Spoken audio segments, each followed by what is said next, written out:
Good day! My name is Ina Ikatapang, but you can call me Ina.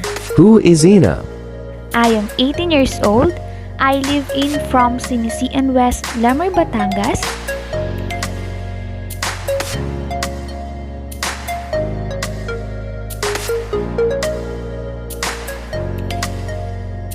And now, I live in from Sinisian West, Lemery, Batangas. Do you want to know the history of my barangay?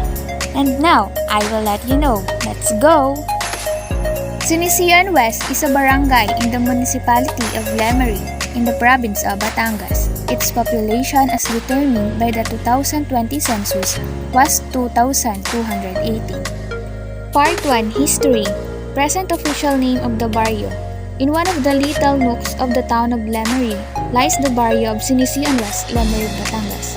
Endowed in the beautiful rice and corn fields, vast areas and evergreen meadows, hills and mountains, and with water from spring flowing continuously, thus making the lives of the inhabitants easier. Sinisian Lemery was established in the year 1896. It is one of the barrios of the town of Lemery, province of Batangas. Kalawang, Balok-Balok, Talisay, and Malapad na Bato are places under the territorial jurisdiction of the barrio. Spanish soldiers began to talk with each other. The people who came later could neither understand nor speak the Spanish language, heard the CC of the Spanish. Some thirsty American soldiers then approached the group of Filipinos conversing by spring and asked what spring it was. The Americans believed that the name of the spring where they stood was Sinisian. Later, this barrio was called Sinisian after the name of the spring. After the lapse of several years, this spring became the dividing line between Lemery and Calaca, and so called the northern part of Sinisian, Calaca, and the eastern part of Sinisian, Lemery. Until years later, the name became corrupted to the present form, Sinisian Lemery. How the change took place nobody knows, and likewise nobody seems to care. Even as early as the time when this barrio Sinisian Lemery was newly established, people lived properly and decently. There were already big buildings as well as a small hut.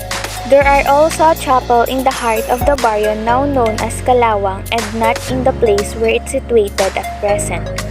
During that time, this chapel was used not only as a place of worship but also a school building where those interested to learn studied the cartilla under the able leader named Felipe Capuchon. Birth means a new life of a human being. A mother in the olden days, like at present, before giving birth, took a bath and had a bite of the young branch of a plant called tuba. They were nursed by a midwife only called hilot, for doctors were at that time. During the olden days, horses were the only means of transportation. When a child was to be baptized, they had to carry it on horseback to the town. People during the olden days had festival to honor their patron saints. Before, there were no chapel or saints in the barrio of Sinisian Lemery.